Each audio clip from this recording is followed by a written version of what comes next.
Hello students, welcome back to my YouTube channel smart study science classes. आज के इस video में हम देखने वाले हैं क्लास 9 साइंस का चैप्टर नंबर 2, क्या हमारे आसपास के पदार्थ शुद्ध हैं।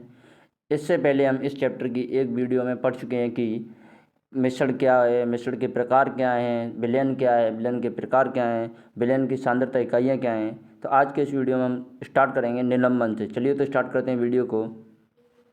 निलंबन विषमांगी घोल जो ठोस द्रव में परिक्षेपित हो जाता है निलंबन कहलाता है। यानी किस प्रकार का घोल होना चाहिए? विषमांगी प्रकार का घोल होना चाहिए जिसमें ठोस द्रव में परिक्षेपित हो जाना चाहिए, मतलब घुल जाना चाहिए। अगर हम बात करें निलंबन के गुणधर्म की तो सबसे पहला गुणधर्म आता है हमारा नंबर 1, यह एक विषमांगी मिश्रण है। कैसा मिश्रण है? एक विषमांगी मिश्रण है। उसके बाद आता है ये कण आंखों से देखे जा सकते हैं। जबकि हमने विलयन के गुण पढ़े थे तो उसमें हमें विलयन के कण आंखों से दिखाई नहीं देते हैं। तीसरा गुण आता है इसके बाद हमारा यह निलंबित कण प्रकाश की किरणों को फैला देते हैं जिससे प्रकाश का मार्ग दिखाई देता है। जबकि हमने देखा था कि जो विलयन में प्रकाश का मार्ग दिखाई नहीं देता है, जबकि निलंबन में हमें प्रकाश का मार्ग दिखाई देता है। क्यों दिखाई देता है? कि जो प्रकाश की कण हैं वो इसके कणों से टकराती हैं तो फैल जाती हैं जिससे हमें मार्ग, जो प्रकाश का मार्ग है, दिखाई देता है।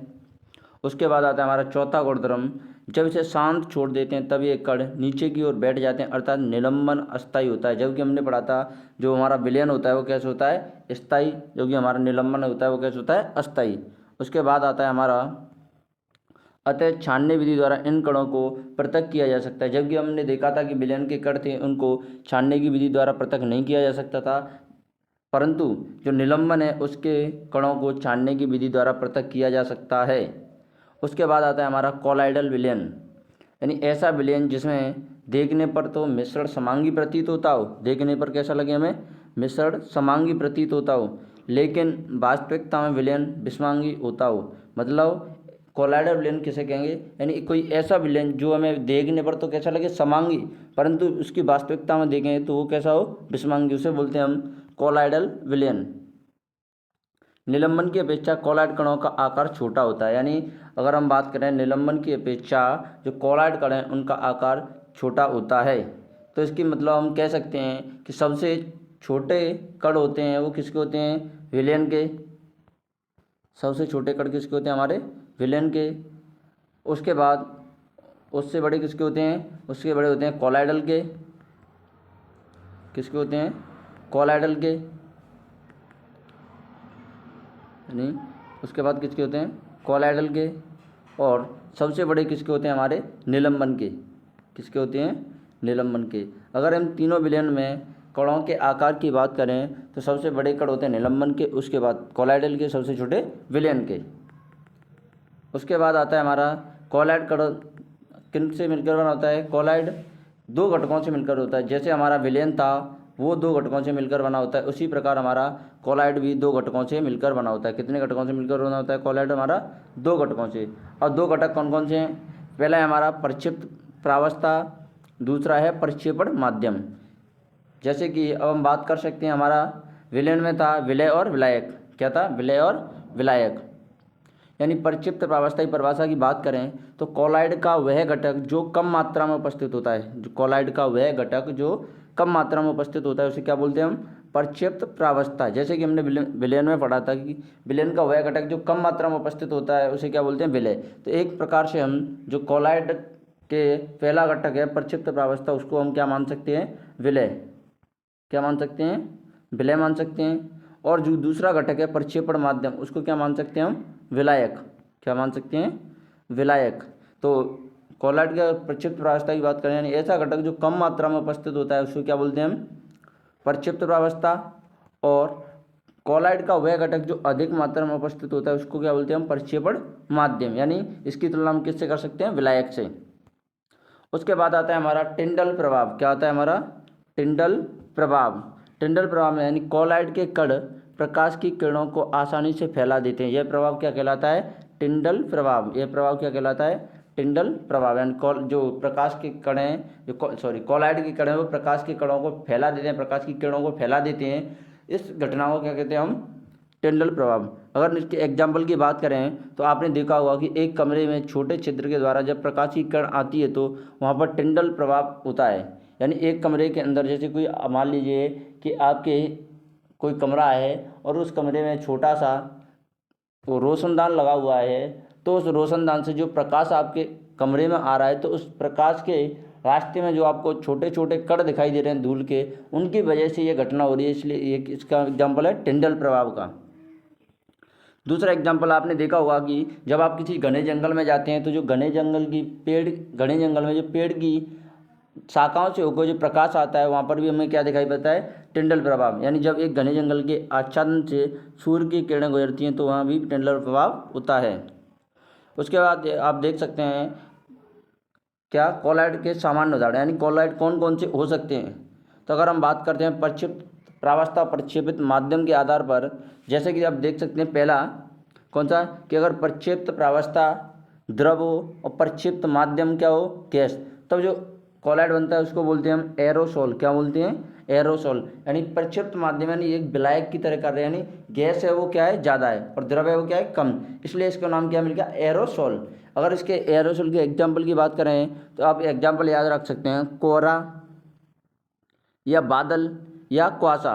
और कुआसा किसे बोलते हैं, कुआसा वो होता है जो बारिश होती है उसके बाद वायुमंडल में जो धुंधला धुंधला सा होता है, उस स्थिति को बोलते हैं हम कुआसा। उसके बाद है हमारा दूसरा कोलाइडल विलयन ठोस और गैस का, यानी जिसमें प्रक्षेपित प्रावस्था ठोस हो और प्रक्षेपित माध्यम क्या हो, गैस, उसे क्या बोलते हैं, उसको भी क्या बोलते हैं हम, एरोसोल। क्या बोलते हैं, एरोसोल। इसके लिए आप याद रख सकते हो एग्जाम्पल, धुआं है हमारा स्वचालित वाहनों का निवार, यानी जो स्वचालित वाहनों से जो धुआं निकलता है उसको भी क्या बोलते हैं हम, किसका उदाहरण है, कोलाइडल का। उसके बाद आता है हमारा कि अगर प्रक्षेपित प्रावस्था गैस है और प्रक्षेपण माध्यम क्या है हमारा, द्रव, तब जो कोलाइड बनता है उसके प्रकार क्या होता है, फॉर्म। क्या होता है उसका प्रकार, फॉर्म। अगर इसके लिए हम एग्जाम्पल याद रखें तो एग्जाम्पल होगा हमारा शेविंग क्रीम। क्या होगा एग्जाम्पल, शेविंग क्रीम। आपने देखा होगा कि जो आप शेविंग करवाने जाते हैं तो एक क्रीम के अंदर जो छोटे छोटे से दाने दाने आते हैं, तो जो छोटे छोटे दाने हैं और जो क्रीम के अंदर जो वाटर है, तो आप देख सकते हैं वहाँ पर जो छोटे छोटे दाने गैस के लिए कार्य करते हैं, जो वाटर है वो क्या काम करता है, प्रक्षेपित माध्यम का। इसलिए आप एग्जाम्पल देख सकते हैं, इसमें एग्जाम्पल क्या होगा, शेविंग क्रीम। उसके बाद हमारा एग्जाम्पल कि अगर प्रक्षिप्त प्रावस्था क्या है, द्रव और प्रक्षेपण माध्यम भी द्रव है, तो उस प्रकार के कोलाइड को हम बोलते हैं इमल्शन। इसके लिए आप एग्जाम्पल याद रख सकते हैं, दूध है, फेस क्रीम है। अगला आता है हमारा कोलाइड, अगर प्रक्षिप्त प्रावस्था ठोस हो और प्रक्षेपण माध्यम द्रव हो, तो जो हमारा कोलाइड बनता है उसको नाम देते हैं हम क्या, सॉल। और इसके लिए आप एग्जाम्पल याद रख सकते हैं, मिल्क ऑफ मैग्नीशिया, यानी मैग्नीशियम, मिल्क और मैग्नीशिया, इसको क्या बोल रहे हैं पूरे को, मिल्क ऑफ मैग्नीशिया। दूसरा कीचड़। उसके बाद आता है हमारा अगला, यदि प्रक्षिप्त प्रावस्था गैस हो और प्रक्षेपण माध्यम ठोस हो, तो उस प्रकार के कोलाइड को बोलते हैं हम क्या, फॉर्म। क्या बोलते हैं, फॉर्म। तो इसके लिए आपको एग्जाम्पल याद रखना है, जो एग्जाम्पल क्या याद रखना है आपको, रबड़ है, स्पंज है, प्यूमिस पत्थर है। ये किसके एग्जाम्पल हैं, जो फॉर्म प्रकार का कोलाइड बनता है उसके एग्जाम्पल हैं। अगला आता है हमारा, यदि प्रक्षिप्त प्रावस्था द्रव हो और प्रक्षेपण माध्यम ठोस हो, तब उसे क्या बोलते हैं हम, जो कोलाइड बनता है उसको क्या बोलते हैं, जेल। अब जेल इसमें आप याद रख सकते हैं, जैसे जेली चॉकलेट आती है वो, पनीर है, मक्खन है, ये किसके एग्जाम्पल हैं, जेल कोलाइड प्रकार के। अगला है हमारा ठोस, यानी जो प्रक्षिप्त प्रावस्था वो भी ठोस हो और प्रक्षेपण माध्यम है वो भी ठोस हो, तो जो हमारा कोलाइड बनता है उसको नाम क्या देते हैं हम, ठोस जेल। इसके लिए आप याद रख सकते हैं एग्जाम्पल, रंगीन रत्न पत्थर, दूध या कांच। क्या याद रखते हैं, दो एग्जाम्पल, रंगीन रत्न पत्थर और दूधिया कांच। अगला टॉपिक हमारा कोलाइड के गुणधर्म। तो अगर कोलाइड के गुणधर्म की बात करें तो सबसे पहला गुणधर्म हमारा कि एक विषमांगी मिश्रण होता है। क्या होता है, एक विषमांगी मिश्रण। उसके बाद है दूसरा गुणधर्म हमारा कि कोलाइड के कणों का आकार इतना छोटा होता है कि ये पृथक रूप में आँखों से नहीं देखे जा सकते, यानी जो कोलाइड है उसके कणों को आसानी से आँखों से नहीं देखा जा सकता है। नंबर 3 तीसरा गुण है हमारा, ये इतने बड़े होते हैं कि प्रकाश की कणों को फैला देते तथा उनके मार्ग को देखने लायक बना देते हैं। और ये कितने बड़े होते हैं कि जो प्रकाश का मार्ग है यानी प्रकाश की किरण आती है उसको फैला देते हैं और जो प्रकाश का मार्ग है इसमें दिखाई पड़ता है। यानी इससे आप कह सकते हैं कि जो आपका कणों का आकार का क्रम है वो आपकी कणों का आकार का क्रम ही होता है। जैसे मैंने ऊपर बताया था कि सबसे बड़े कण किसके होंगे, निलंबन के। किसके होंगे, निलंबन के। उससे छोटे कॉलाइड के और सबसे छोटे विलयन के। किसके, विलयन के। ये होता है सभी तीनों विलयनों में कणों का आकार। और उसके बाद है अगला हमारा चौथा गुणधर्म है, जब इनको शांत छोड़ दिया जाता है तब ये कण तली पर बैठ जाते हैं, अर्थात कॉलाइड कैसा होता है, स्थायी। अगर हम बात करें स्थायी विलयनों की तो कॉलाइड और विलयन, जबकि निलंबन क्या होता है हमारा, अस्थायी। उसके बाद अगला गुणधर्म यह छानने विधि द्वारा पृथक नहीं किए जा सकते, किंतु एक विशेष विधि द्वारा, यानी कि एक विशेष विधि कौन सी है, अपकेंद्रीय द्वारा पृथक किए जा सकते हैं। विधि का नाम क्या है, अपकेंद्रीय विधि द्वारा। यानी जो कॉलाइड के कणों हैं उन्हें छानने की विधि द्वारा तो हम पृथक नहीं कर सकते, लेकिन अपकेंद्रीय विधि द्वारा पृथक कर सकते हैं। उसके बाद अगला टॉपिक आता है हमारा भौतिक परिवर्तन, यानी भौतिक गुण, जैसे भौतिक गुण जैसे रंग है, कठोरता है, दृढ़ता है, वहाव है, घनत्व है, गलनांक है, क्वथनांक है आदि। भौतिक गुणों के अंदर जो परिवर्तन होते हैं उनको बोलते हैं हम क्या, भौतिक परिवर्तन।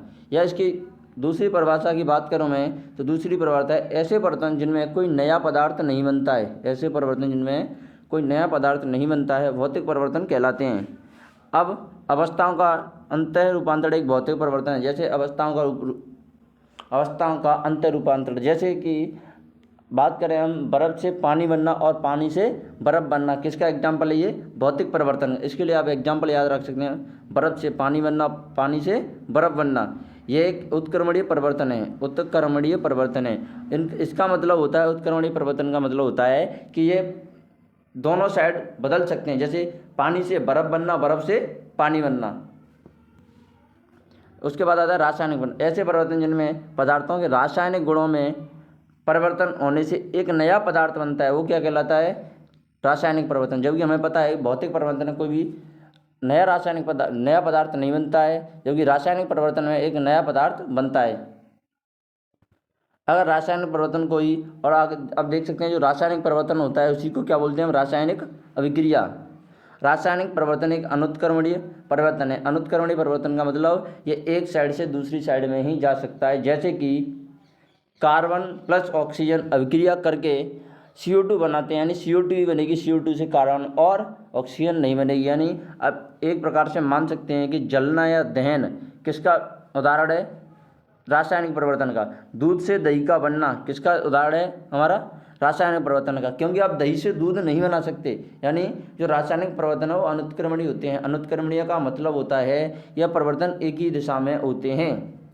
अगले एग्जाम्पल की बात करें हम तो मोमबत्ती के जलने की प्रक्रिया में भौतिक एवं रासायनिक दोनों परिवर्तन होते हैं। यह एग्जाम्पल बहुत ही इम्पोर्टेंट है कि आप देखोगे कई टीचर इसको बोलते हैं कि जो मोमबत्ती के जलना है उसमें क्या है, भौतिक परिवर्तन है, कई बताते हैं रासायनिक परिवर्तन है। जबकि आपको याद रखना है मोमबत्ती की जलने की प्रक्रिया में भौतिक एवं रासायनिक दोनों परिवर्तन है। अब क्यों दोनों परिवर्तन है, तो आप देख सकते हैं कि आप मोमबत्ती देखते हैं तो उसमें आप देख सकते हैं कि नीचे तो मोम आता है और ऊपर धागा आता है।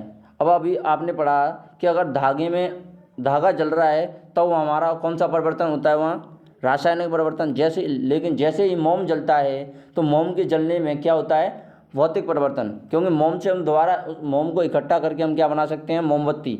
तो इसलिए हम बोलते हैं कि मोमबत्ती की जलने की प्रक्रिया में दोनों परिवर्तन होते हैं, दोनों यानी भौतिक और रासायनिक। उसके बाद आता है हमारा शुद्ध पदार्थों के प्रकार। अब आप देख सकते हैं शुद्ध पदार्थ दो प्रकार के होते हैं, पहला तत्व, दूसरा यौगिक। अब शुद्ध पदार्थों के तत्वों के प्रकार की बात करें तो धातु है, अधातु है और उपधातु है। चलिए तो इनको अब एक एक से पढ़ते हैं। पहला है हमारा तत्व, यानी तत्व शब्द का प्रयोग सबसे पहले रॉबर्ट बॉयल ने, तत्व शब्द का सबसे पहले प्रयोग किसने किया था, रॉबर्ट बॉयल ने। कौन सी सन में किया था, सन 1661 में। अब फ्रांस के रासायनिक एंटोनी लॉरेंट लवाजिए, क्या थे, नाम क्या था, फ्रांस के साइंटिस्ट थे एक, एंटोनी लॉरेंट लवाजिए ने सन 1743 से 1794 में सबसे पहले तत्व की परिभाषा दी। आपको याद रखना है तत्व शब्द का प्रयोग सबसे पहले रॉबर्ट बॉयल ने किया था 1661 में, लेकिन परिभाषा एंटोनी लॉरेंट लवाजिये ने सन 1743 से 1794 के मध्य दी थी। तत्व की परिभाषा किसने दी? एंटोनी लॉरेंट लवाजिये ने। अब एंटोनी लॉरेंट लवाजिये को ही रसायन विज्ञान के पिता कहा जाता है। किसको रसायन विज्ञान के पिता कहा जाता है? एंटोनी लॉरेंट लवाजिये को। उसके बाद बढ़ते हैं तत्व की परिभाषा। इन तत्व पदार्थ का वह मूल रूप है जिसे रासायनिक अभिक्रिया द्वारा अन्य सरल पदार्थों में विभाजित नहीं किया जा सकता। यानी तत्व क्या है? छोटे से छोटा वह रूप है जिसे रासायनिक अभिक्रिया द्वारा अन्य पदार्थों में हम विभाजित नहीं कर सकते, वह क्या कहलाता है? तत्व। अब तत्व में जैसा कि हमने ऊपर पढ़ा था कि तत्व कितने प्रकार के होते हैं? 3 प्रकार के। कौन कौन से? पहला होता है धातु, दूसरा अधातु, तीसरा उपधातु। तो अब इनको एक एक करके पढ़ते हैं। पहला है हमारा धातु, यानी वे तत्व जो इलेक्ट्रॉनों को त्याग कर धनायन बनाते हैं। अब बताता हूँ मैं आपको कि जो इलेक्ट्रॉन होते हैं वो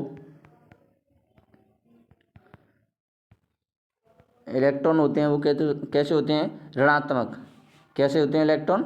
ऋणात्मक। इलेक्ट्रॉन कैसे होते हैं? ऋणात्मक।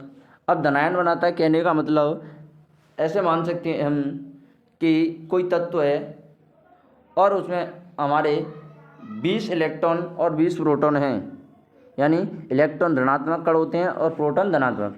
अगर आप इलेक्ट्रॉन निकाल दोगे, यानी 20 में से एक इलेक्ट्रॉन निकाल दिया आपने, तो इलेक्ट्रॉन तो 19 बचेंगे, लेकिन प्रोटॉन उतने के उतने यानी 20 के 20 ही रहेंगे, जिससे कि वह धनायन बन जाता है। यानी ऐसे तत्व जो इलेक्ट्रॉनों को निकालकर धनायन बनाते हैं क्या कहलाते हैं? धातु। अब धातुओं के गुण की बात करें तो धातुओं के गुण होते हैं हमारे, चमकीली होती हैं, ये चांदी जैसी यानी सफ़ेद और सोने की तरह कैसी होती हैं? पीले रंग की।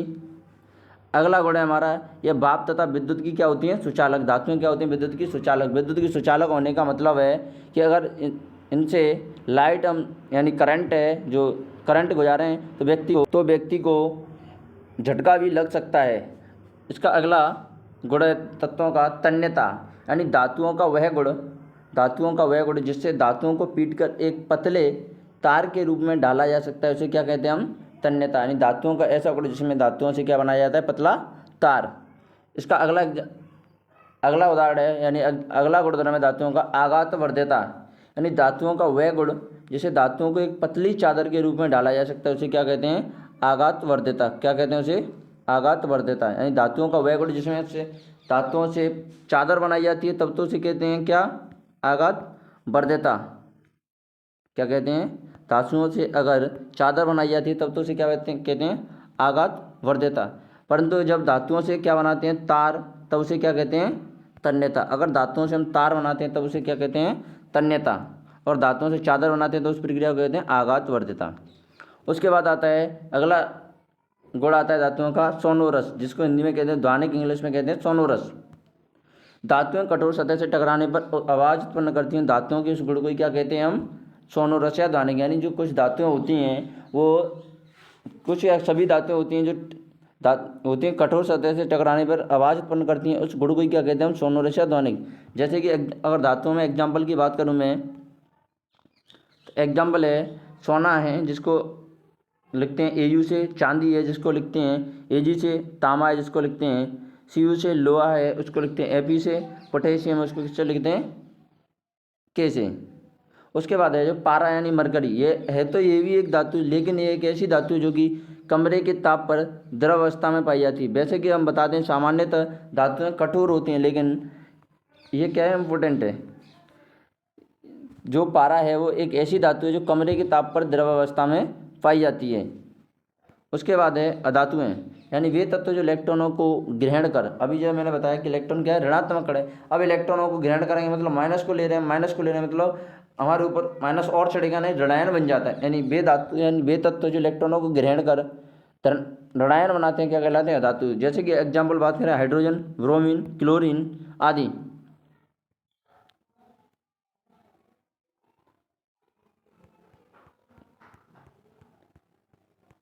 अगर हम बात करें अधातुओं के गुण की, तो ये विभिन्न रंगों की होती हैं। ये ताप और विद्युत की क्या होती हैं? कुचालक। क्या होती हैं? ताप और विद्युत की कुचालक। जो अधातुएं हैं वो ताप और विद्युत की क्या होती हैं? कुचालक। धातुएं ताप और विद्युत की क्या होती हैं, कुचालक। इसके बाद आपको याद रखना है, ये चमकीली ध्वनिक तन्य तथा आघातवर्ध नहीं होती हैं। जैसा कि हमने अभी ऊपर पढ़ा था कि धातुएं हैं वो तो तन्य भी होती हैं, चमकीली भी होती हैं, आघातवर्धी भी होती हैं, लेकिन अधातुएं ऐसी नहीं होती हैं। उसके बाद अगर एग्जाम्पल की बात करें, अगला है हमारा तत्व का प्रकार उपधातु, यानी कुछ तत्व धातु तथा धातु के बीच के गुणों को दर्शाते हैं, उन्हें क्या कहते हैं हम, उपधातु। जैसे कि बोरोन है, सिलिकॉन है, जर्मेनियम है। बोरोन को वी से लिखते हैं, सिलिकॉन को एस आई से लिखते हैं, जर्मेनियम को जी ई से लिखते हैं। ये हमारे एग्जाम्पल हैं उपधातुओं के, यानी उपधातु वो होते हैं जो धातु और अधातु के बीच के गुणों को दर्शाते हैं। उसके बाद है, अभी तक ज्ञात तत्वों की संख्या के 100 से अधिक है। कितनी है, 100 से अधिक, जिनमें से 92 तत्व तो प्राकृतिक हैं, 100 में से 92 प्राकृतिक हैं और शेष क्या है, मानव निर्मित। 100 से भी अधिक है तत्वों की संख्या, यानी 11 तत्व कमरे की तापमान क्या होते हैं, गैस होते हैं, और 2 तत्व पारा और ब्रोमीन। पारा तो क्या है हमारा धातु, और ब्रोमीन क्या है अधातु, जो कि कमरे के ताप पर क्या होते हैं, द्रव अवस्था में पाए जाते हैं। उसके बाद है हमारा गैलियम जिसको हम Ga से लिखते हैं, गैलियम को किससे लिखते हैं, Ga से। उसके बाद है हमारा सीजियम जिसको लिखते हैं हम Cs से, किससे लिखते हैं, Cs से। कमरे के तापमान पर यानी 303 केल्विन से कुछ अधिक तापमान पर द्रव अवस्था में पाए जाते हैं गैलियम और सीजियम। अगर आप देख सकते हैं कि 303 केल्विन को अगर हम डिग्री में सेल्सियस में चेंज करें तो डिग्री सेल्सियस में आंसर होता है हमारा इसका क्या, 30 डिग्री सेल्सियस। उसके बाद है हमारा अगला टॉपिक यौगिक, यानी यौगिक वह पदार्थ है जो कि 2 या 2 से अधिक तत्वों के अनुपात में संयोजन से बनता है। 2 या 2 से अधिक तत्वों के अनुपात में संयोजन से बनता है। जैसे कि हम एग्जाम्पल की बात करें तो आप H2 देख सकते हैं। H2 में आप देखेंगे 2 हाइड्रोजन है और 1 ऑक्सीजन है, तो इसका अनुपात क्या होगा, 2:1। अब जहाँ भी आप देखोगे तो वहाँ पर आपको H2O में हाइड्रोजन और ऑक्सीजन का अनुपात 2:1 ही मिलेगा। इसी प्रकार आप देख सकते हैं कि CH4 है, यानी जिसको हम मेथेन बोलते हैं, CH4 को क्या बोलते हैं, मेथेन। तो इसमें आप देख सकते हैं कि जो कार्बन और हाइड्रोजन का अनुपात है वो कितना है, 1:4।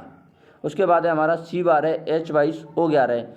ये हमारे शक्कर का फॉर्मूला होता है, C बार है H22O11 है, जिसको हम सुक्रोज भी बोलते हैं। इसी प्रकार आप नमक का फॉर्मूला देख सकते हैं, NaCl। अगला टॉपिक है हमारा मिश्रण तथा यौगिक में अंतर। तो बात करें हम मिश्रण तथा यौगिक में अंतर की, तो मिश्रण है तत्व यौगिक केवल मिश्रण बनाने के लिए मिलते हैं किंतु नए यौगिक का निर्माण नहीं करते हैं। यानी मिश्रण होता है उसमें नए यौगिक का निर्माण नहीं होता है। यौगिक तत्व क्रिया करके नए यौगिक का निर्माण करते हैं। यौगिक में क्या लिखेंगे, तत्व क्रिया करके नए यौगिक का निर्माण करते हैं। अगला अंतर है हमारा कि मिश्रण का संगठन